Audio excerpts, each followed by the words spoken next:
Estamos con Manolo Fresno en Bedriñana, que era madreñero y bueno, pues va a contarnos un poco la historia de cómo empezó en esto y... Sí, Esta es la reina.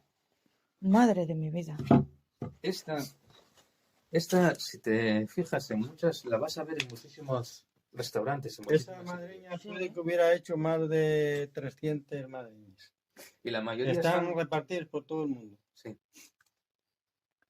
Sí. La mayoría están Bueno, por todo el mundo, no por la parte de Europa, para la parte de América. Hombre, claro, para allá. de América, sí.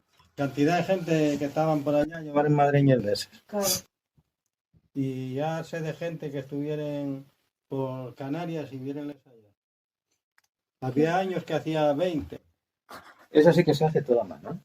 Sí, claro. Sí, sí. Porque las máquinas no nos permiten No, hacer más de 40 tienes... Sí, No, claro. porque por el tamaño que tienen, claro. Y ahí es mucho mayor de lo que ella tiene estipulado y entonces no... Claro. Ya las máquinas no te dejan hacer tan tamaño grande. Ya lo hacemos todo manual. Este es vendirse mucho. Lo que pasa, ahora la gente ahora todavía te pregunta por ellas, pero dicen que es mucho precio.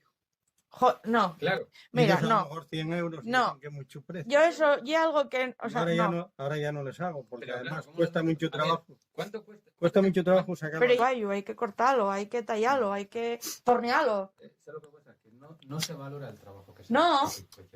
No, pero eso- el y- trabajo y- artesano no se No se valora. valora. Y eso hay que valorarlo porque está hecho manualmente. Claro, y es Y que en la zona esa que no yo va a voy. ser igual que esta. No. Ni Esta- siquiera les que torneáis ni trabajáis con la máquina son iguales, porque el Cuando- acabado final a lo mejor esa muesca ya es más cuando grande. Cuando les hacía igual llevaba 2 días en la cela.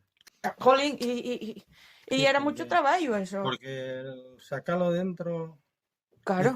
y que te pones con una suela que no sé dónde la tengo ahora. Haceles. Sí. Sí, bueno, luego tienes el riesgo de que te rompa algo o que te estalle la madera, porque a veces la madera, ya sabes, que le das a la madera Sí. y depende de cómo tengo la beta, Sí, te es la que... puedes... se te No, pasa. yo lo de, no, y que es muy caro, no. No. Es que ese es el problema que nos estamos... O sea, y es muy caro respecto a qué.